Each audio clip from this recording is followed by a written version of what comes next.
y ahora vamos a hablar un poco de Zika. Mi nombre es Isabel Cristina Hurtado Palacios y soy pediatra infectóloga.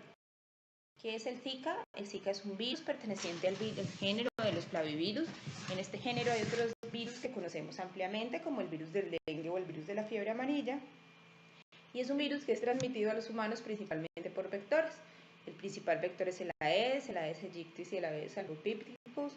Ambos los tenemos y tenemos una alta frecuencia en el Valle del Cauca, por eso es que el virus va a estar presente, está y va a estar presente durante muchos años en nuestro departamento. Es un virus con hábitos diurnos, pica principalmente en el día, pero también en el amanecer y en el atardecer. Estos son los momentos del día donde más protección deberíamos tener para evitar las picaduras del mosquito. Hay otros tipos de transmisión asociada al virus del Zika, que no es mediada por vectores, que se ha comprobado en los últimos años.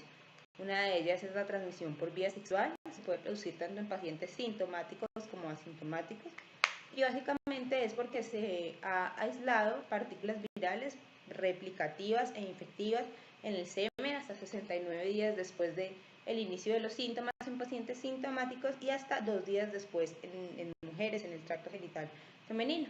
Pero también se ha aislado RNA hasta 6 meses después en el semen y hasta 13 días después en el tracto genital femenino. No se conoce muy bien cuál es el significado clínico de este RNA aislado, pero sí es claro que hay una transmisión por vía genital o por vía sexual de este virus. Otro tipo de transmisión es la transmisión mediante transfusiones. Se ha detectado que hay donantes de sangre que pueden ser asintomáticos, pero que están virémicos, y esto no es un virus que se tamice usualmente en las transfusiones, dado pues su baja incidencia de severidad. Pero la transmisión que más impacto ha causado en los últimos años es la transmisión materno-fetal por vía transplacentaria. Este virus se ha comprobado y se ha detectado RNA y partículas infectivas en la placenta, en el líquido amniótico e incluso en la leche materna. Este último, nuevamente, no tenemos un significado muy claro de qué significa y no sabemos si hay que aún suspender la lactancia materna en madres que están teniendo esta infección, pero claramente en las madres que se infectan durante la gestación, sus niños sí pueden tener consecuencias de las cuales vamos a hablar mucho más adelante. Clínicamente, ¿cómo se manifiesta? Básicamente desconocemos aún su periodo de incubación, pero lo que sí sabemos es que 1 de cada 5 personas puede ser sintomático. Esto quiere decir que 4 de 5 son asintomáticas, que es un virus usualmente muy leve. Los síntomas más comunes son la conjuntivitis no purulenta bilateral, un rash macular o maculopapular usualmente eritematoso, fiebre, pero se caracteriza por ser una fiebre no muy alta y no de muy larga duración, artralgias o artritis, mialgias, una cefalea muy parecida a la cefalea del dengue, pero de mucho menor intensidad, de localización retroocular, y vómito, pero usualmente es un vómito de fácil control que no lleva a una intolerancia a la vía oral. Un pequeño porcentaje de la población pueden tener otros síntomas un poco más severos relacionados con sangrados como hematospermia, sangrados subcutáneos. Hay descrita disminución transitoria de la inducción, pero son aproximadamente 5 días y los pacientes vuelven a su estado de audición normal, y un edema leve de manos y pies, pero que se mejora espontáneamente. ¿Cuál es la principal complicación? Como ya les mencioné, el síndrome producido por transmisión materno-fetal del virus.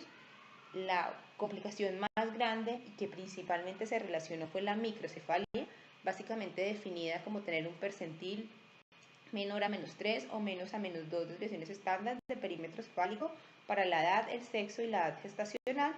Y la microcefalia en sí no es una enfermedad, sino que indica que hay un problema de base con el crecimiento del cerebro y que hay múltiples procesos que hacen que la cabeza no crezca adecuadamente. Entonces siempre en un niño con microcefalia hay que buscar más allá porque podría tener algunas otras complicaciones. La microcefalia se diagnosticó o se relacionó con el Zika principalmente en el brote de Brasil durante el 2015, pero después se hizo un estudio retrospectivo con un brote producido en la Polinesia Francesa entre el 2013 y el 2014 y se encontró que también se había producido microcefalia. Lo que pasa es que el N total era mucho menor y por eso no se relacionó, pero el virus es un virus altamente neurotrópico, especialmente en aquellas madres en gestación. El síndrome Zika tiene otras manifestaciones, por eso se ha determinado síndrome, y este se asocia a anormalidades en el sistema nervioso central que pueden tener diferentes grados de severidad. Entre esas están tener desproporciones craneofaciales, espasticidad, convulsiones irritabilidad marcada, es una característica muy especial de los niños con síndrome Zika, y es que son difíciles de controlar y lloran por largos periodos de tiempo.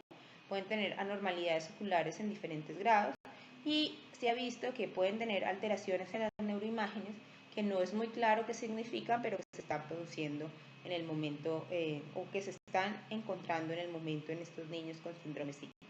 Además de afectar el sistema nervioso central, de otros sistemas, entre ellos podemos tener alteraciones geniturinarias, alteraciones cardíacas, alteraciones musculoesqueléticas, estas teniendo un especial interés porque se ha encontrado muy comúnmente también en los niños con Zika, principalmente artrogriposis o pie equinovaro, y podemos tener también hidrus fetal.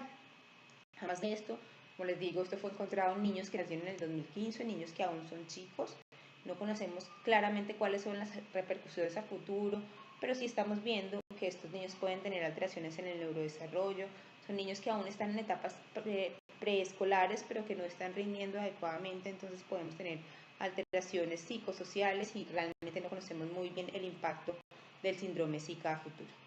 ¿Qué otras complicaciones se han relacionado con poblaciones que puede presentar el síndrome de Guillain-Barré? Es una complicación extraña, pero es una complicación que puede estar ahí. Es principalmente en población no neonatal. En Colombia, dentro de los estudios, el subtipo predominante de Guillain-Barré es la poliradiculoneuropatía inflamatoria y se cree que se produce porque hay un daño neuronal directo del virus, porque hay una respuesta inmune hiperaguda y esta respuesta ha sido relacionada principalmente con nuestra alta prevalencia de virus del dengue y porque hay un mimetismo molecular del virus, así como otros virus, por ejemplo, el Epstein-Barr se ha relacionado con síndrome de Guillain-Barré. El tratamiento es básicamente el mismo tratamiento de todos los síndromes de Guillain-Barré y es recambio plasmático e inmunoglobulina intravenosa. En cuanto al de Zika, pues tenemos varios métodos diagnósticos. Tenemos la PCR, que es el diagnóstico, digamos, definitivo, es un diagnóstico confirmatorio con alta sensibilidad y especificidad, con altos valores predictivos positivos y negativos. El problema es que la viremia puede ser corta, entonces más o menos la viremia puede durar de 5 a 10 días aproximadamente. Se sabe que hay una excreción un poco más prolongada del virus en orina, entonces podría ser otra muestra a tomar si estamos pensando en el virus de Zika, pero si desconocemos exactamente cuál es el virus, o sea, se sabe que puede haber persistencia viral hasta 10 semanas después del inicio de los síntomas, pero no se sabe exactamente cuál es la ventana más segura para tomar este tipo de examen. También se pueden hacer detección de anticuerpos. Esta aún no está disponible en nuestro país porque es una detección de anticuerpos especial para evitar la reacción cruzada con otros flavivirus, incluyendo el virus del dengue. Como tenemos una alta prevalencia, pues podemos tener una alta tasa de reacción cruzada. Esta técnica se llama MAC-ELISA, es una técnica que aún está, digamos, en desarrollo en nuestro país, pero que esperamos tener prontamente para poder hacer un diagnóstico, digamos, un poco más fácil de infección por el virus del Zika.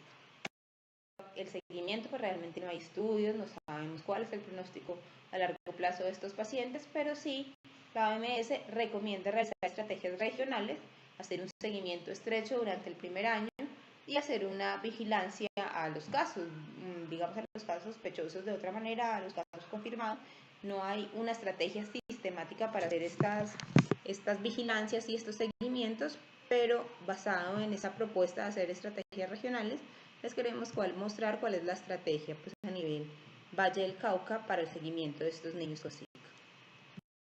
Esta estrategia, si les quiero contar o quiero que vean que fue real, en nuestro departamento tuvimos casos de niños afectados por el virus del Zika con microcefalia. Les quiero contar dos de esos casos que tuvimos. El primero de ellos, o digamos, nuestra primera manifestación del virus del Zika fue una paciente de 24 años, su primer embarazo, a las 10.4 semanas tuvo un rash asociado a prurito y conjuntivitis, asistió al médico, se le hizo diagnóstico de Zika, se le tomó una PCR en ese momento que digamos que fue empezando la epidemia, no teníamos muchos recursos en ese momento ni mucho conocimiento sobre el virus, entonces se tardó un poco en llegar, pero se alcanzó a tomar.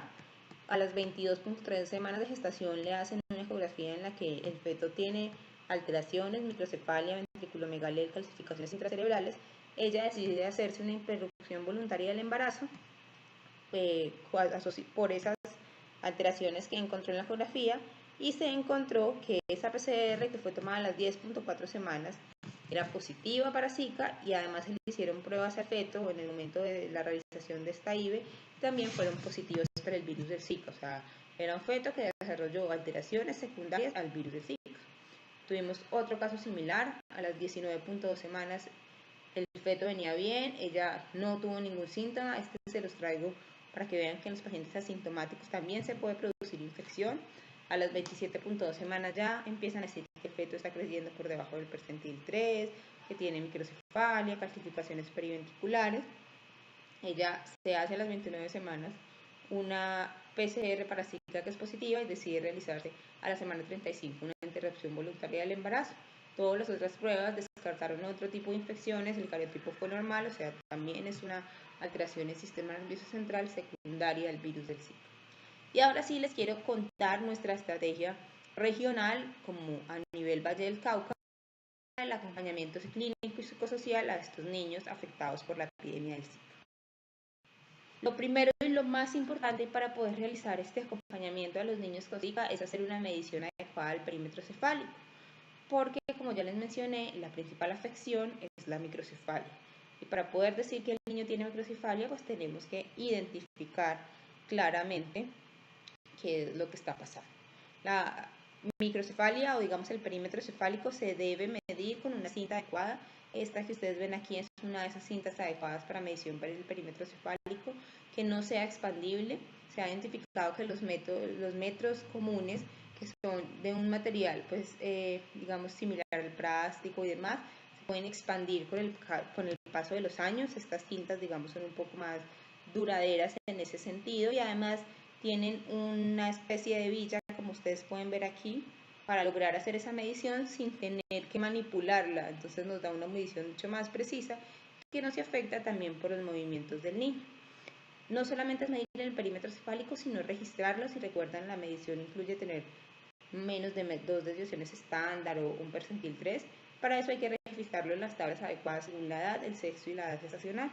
Las tablas apropiadas en este momento en nuestro país son las de desviaciones estándar, que son las aprobadas por la OMS.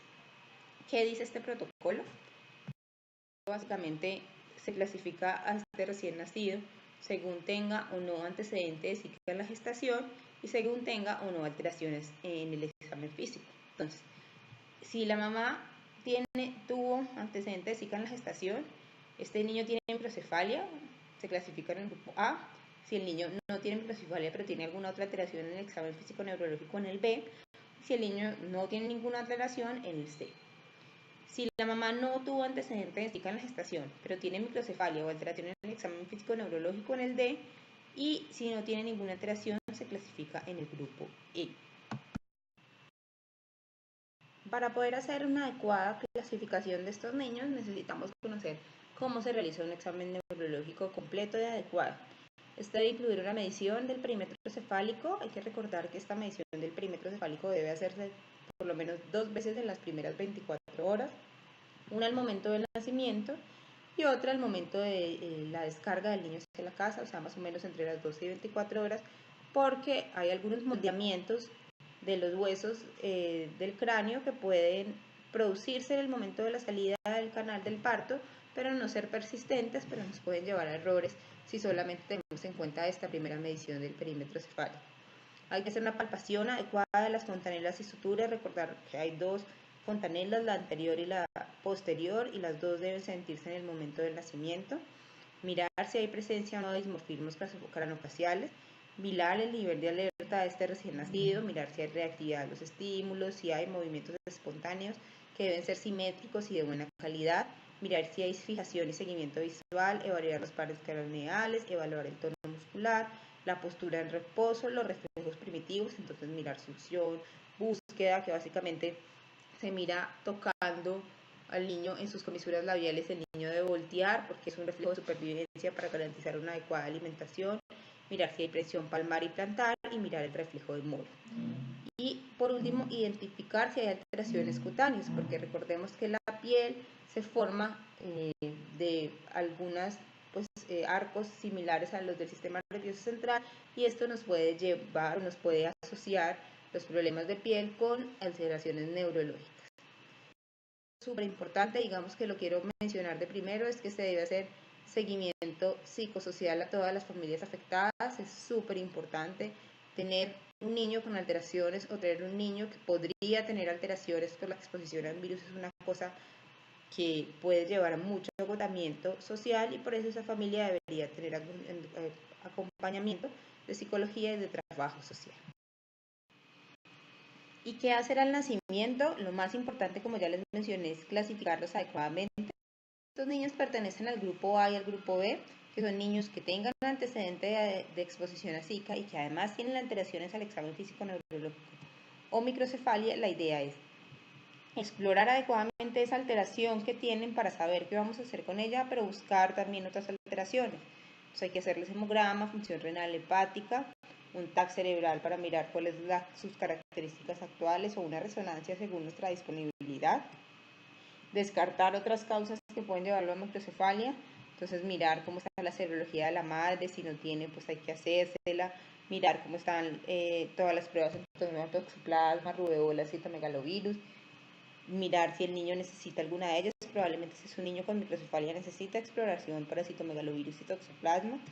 Descartar que no sea Zika de una manera objetiva, muchas veces no lo podemos pescar, pero es importante hacérselo.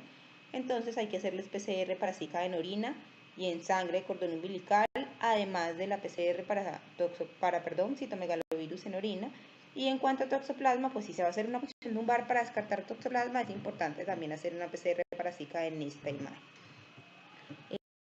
Hay que descartar otras infecciones perinatales, entonces hay que hacer un ecocardiograma transtorácico, un electroencefalograma, un electrocardiograma, una ecoabdominal. Hay que hacer una evaluación oftalmológica y otológica, esta última con unos potenciales evocados auditivos, y siempre recordar que son niños que ya tienen una enfermedad y que es una enfermedad que no es curativa. Entonces requieres controles periódicos por pediatría, por terapia física, ocupacional, fonoaudiología y todos los otros controles por especialistas que así sean indicados.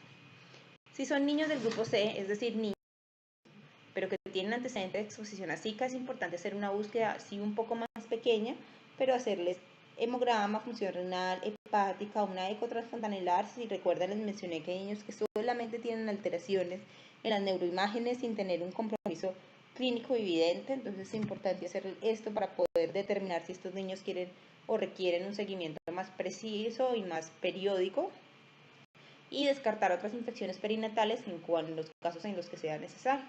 Como tiene una exposición comprobada a Zika, es importante hacerle pruebas al recién nacido para Zika.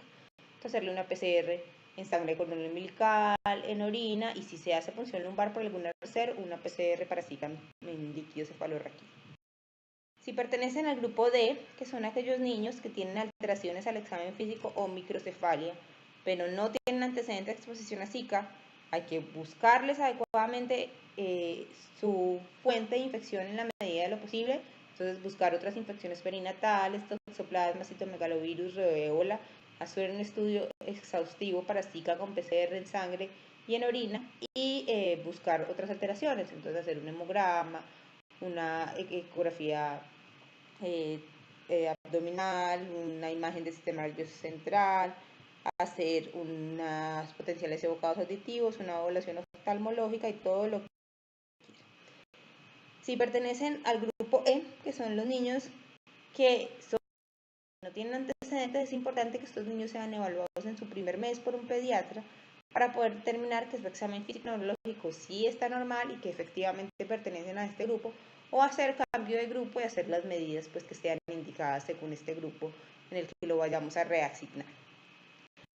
Seguimiento de estos pequeños, si pertenecen al grupo A, B y D, a los 12 meses deben tener mínimo una evaluación por infectología durante este periodo para poder, digamos, haber descartado de manera adecuada otras infecciones perinatales, una evaluación por neurología y por fisiatría, tener un plan de rehabilitación establecido, tener evaluaciones periódicas por pediatría cada 3 meses, haber tenido durante este periodo mínimo un electroencefalograma o todos los que el neurólogo considere necesarios, haber tenido durante este periodo una evaluación audiológica con potenciales evocados auditivos, y siempre en todas las consultas, sea por lo que sea que consulte el niño, tener una medición adecuada del perímetro cefálico y un examen físico completo, pero con énfasis en el desarrollo neurológico de este niño. A los 12 meses debería aplicarse o debería iniciarse los trámites para la aplicación del score de Bailey, que es el que nos va a determinar como el estado del neurodesarrollo.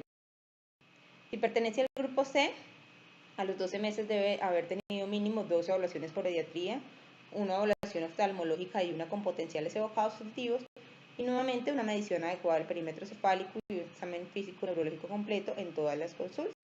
También empezarse a realizar los trámites para la aplicación del score Bailey. Si es un niño que está en el grupo E, pues a los 12 meses debe haber tenido mínimo una evaluación por pediatría, o sea, como mínimo, pero acuérdense que pediatría es una especialidad sin barreras, entonces todas las que sean necesarias, y en todas las consultas, independientemente de cuál sea la especialidad, una medición del perímetro cefálico y un examen físico neurológico completo para poder descartar alteraciones de manera. Todo esto con el fin de garantizar un adecuado desarrollo de nuestros niños expuestos a Zika en el Valle del Cauca.